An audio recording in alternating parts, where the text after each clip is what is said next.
Welcome back to another amazing show with Real Estate Coach Uncensored. My name is Greg McDaniel.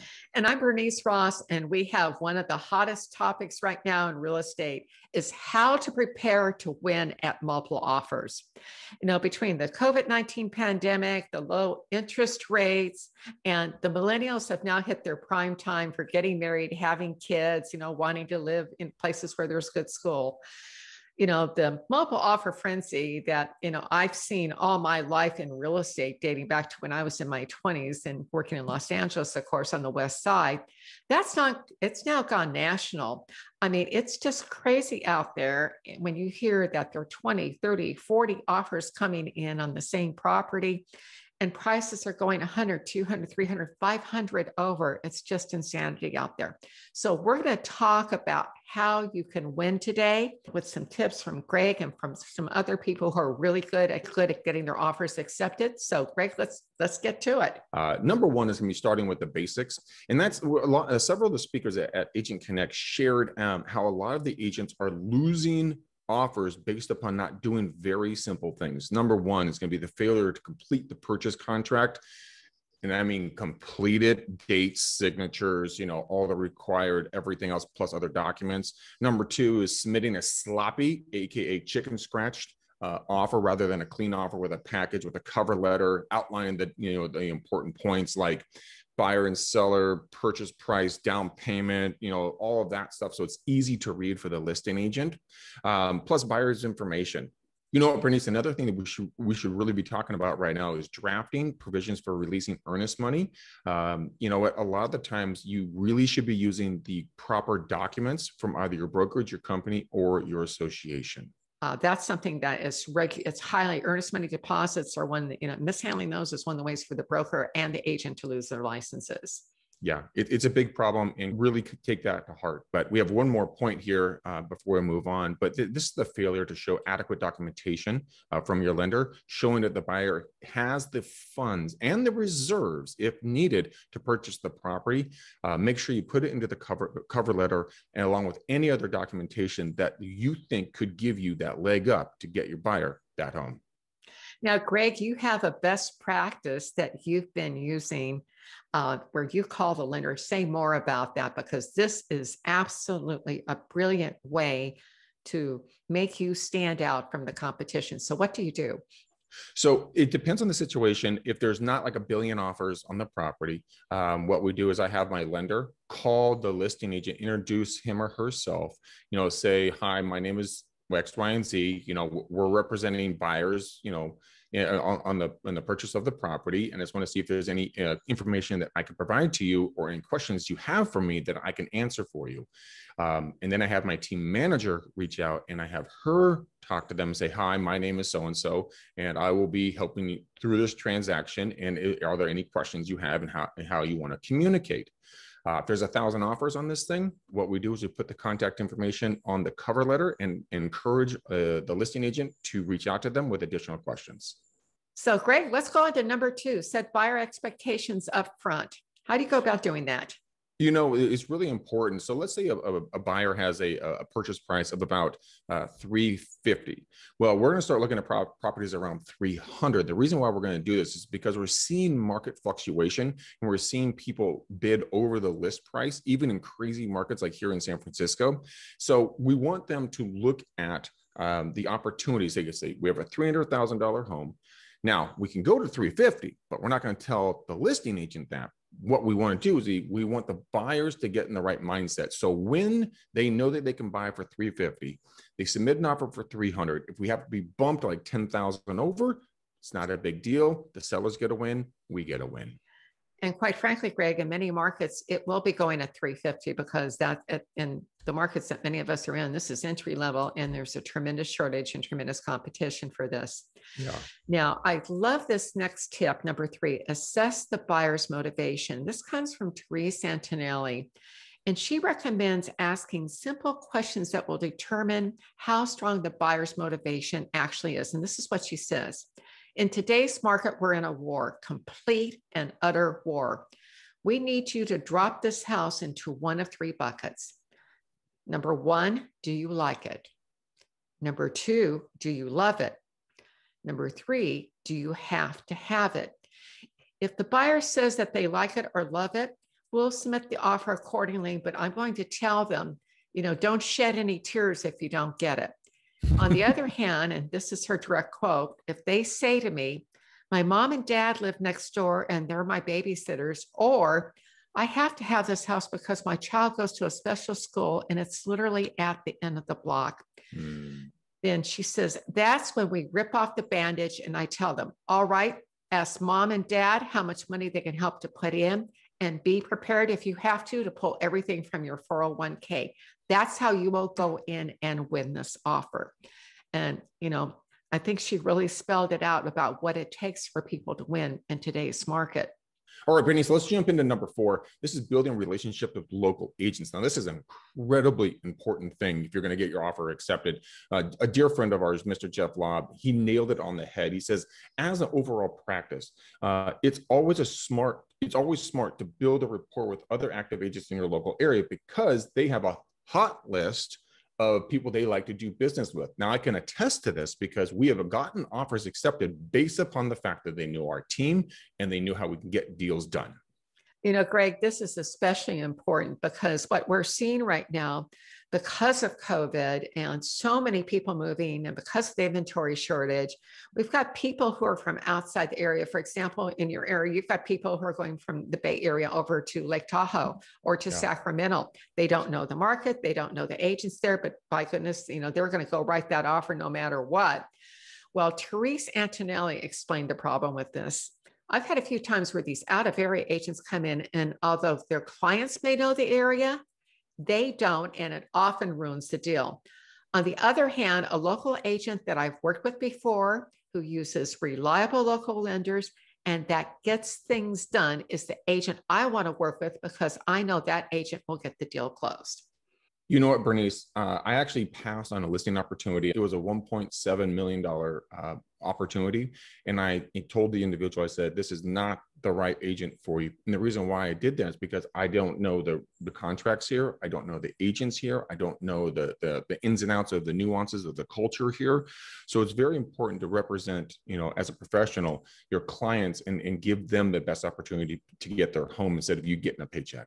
Bernice, let's move on to number 5. And this is calling the listing agent on the phone and asking what the most important things are for the seller. Now, there are a couple of questions that we personally ask whenever we talk to a listing agent when we're representing the buyer. One of my first questions is, Mr. or Mrs. Listing Agent, how many offers have you received and you have in hand? Now, why am I doing that? I'm doing that because I'm going to understand the playing field. Then I ask, did you personally write an offer? Then I understand where they're coming from. Did anyone in your office write an offer? Another good question would be, does your seller have anywhere to go when they close? Very important to understand that as well, because again, we're just figuring out our best opportunity for our buyers. And then a great question would be, if they don't, would a leaseback be useful and helpful, and how long would it be helpful for? Then you can talk about, how you're going to structure it, and you guys can deal with that.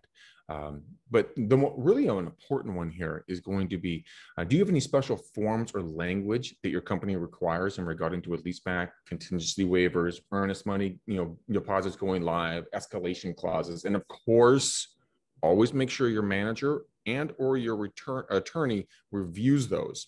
Then it's very simple. Write an offer that reflects exactly what the sellers need and want.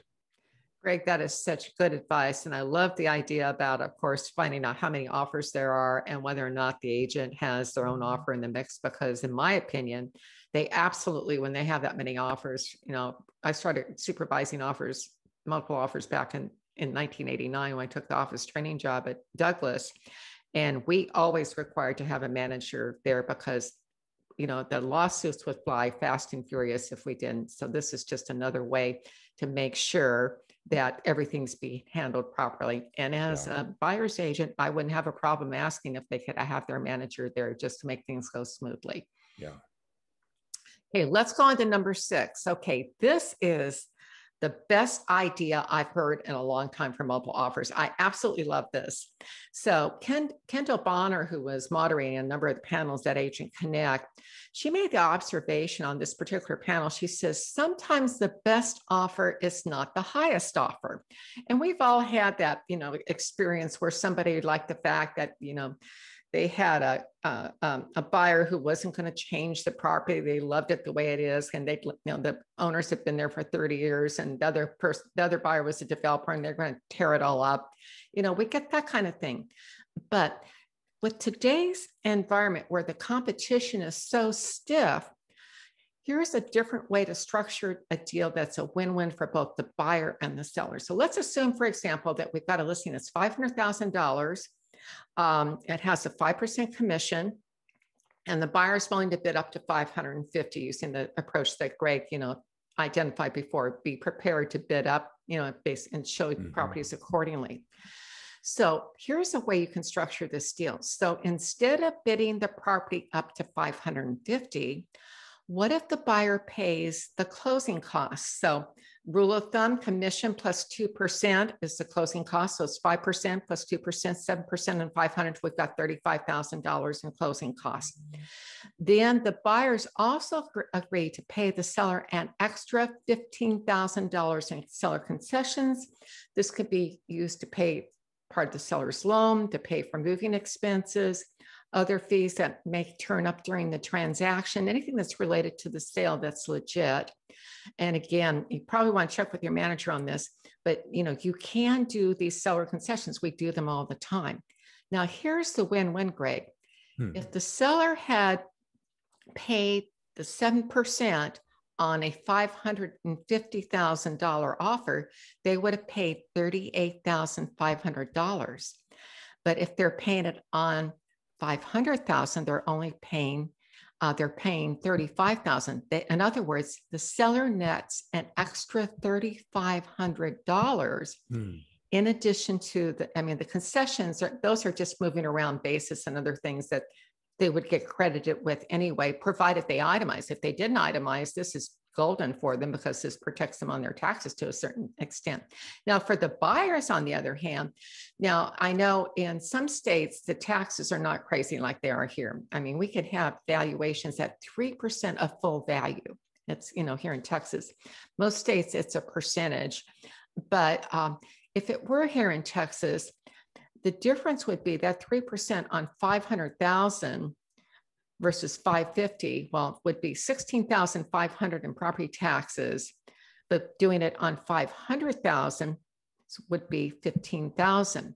Jeff Lobb went on to explain how even a small seller concession, something as small as $5,000 can really make your offer stand out. Here's what he had to say. Here's his direct quote. The first time I saw someone use this approach, the psychology was different from just raising the price. When the sellers realize that they can use this money to pay for their closing costs or moving fees or title insurance, that little bit of psychology puts you into a different position, and boom, you've got that seller's attention. And the sellers also think it's a great bonus, Greg, because they have to pay less on the commission amount. If you don't want to do the full blown, let's go for the gusto like we just described, that $5,000 can be enough to make or break the deal. Take advantage of it. And again, if you're going to do credits back, like the full blown program that I just described, have your manager take a look at it so that you're not getting into trouble. Walk in and say, here's what I'm thinking about doing. I just need, how do I need to structure this? Is this okay? Bernice, let's move on to number 7. This is best practices for presenting your offer. Now, Willie Miranda made some amazing observations about how buyers agents can best work with the listing agents. One of the things that I really liked is this. It says, when you're a listing agent, you have 30 offers on a property, right? In this scenario, you do not want 4 different emails from every single buyer's agent. Instead, you want to send one email that explains everything correctly. You want everything attached, and you want it to look nice, crisp, and clean. Now, there's another thing, like we iterated earlier in the show, is the fact that I have my lender contact the listing agent and explain who they are and if they have any questions, and I have my team manager then reach out and do the exact same thing out of pure courtesy. If there are 30 offers on a property, be courteous. Just put their contact information for your lender and for your team manager or your assistant or whoever it's going to be, and say, hey, if you have any specific questions, please contact them at this number. Teresa Antonelli had another strategy that I thought was really good for winning the offer. And here's what she said to do. She says it's important to let the listing agent know that your buyers are flexible and are willing to work with the seller to meet their needs. Furthermore, if your offer is closest to the highest amount, ask the listing agent to contact you to see if there's something further your buyers can do.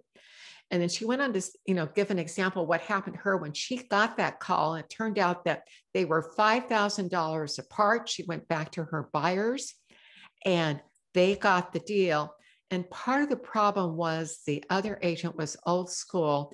And even after she had been asked, she'd written a paper offer, she didn't go back and finish filling it out the way it should have been. So, be that person who does it right, but also who's going to go that extra mile and let the listing agent know.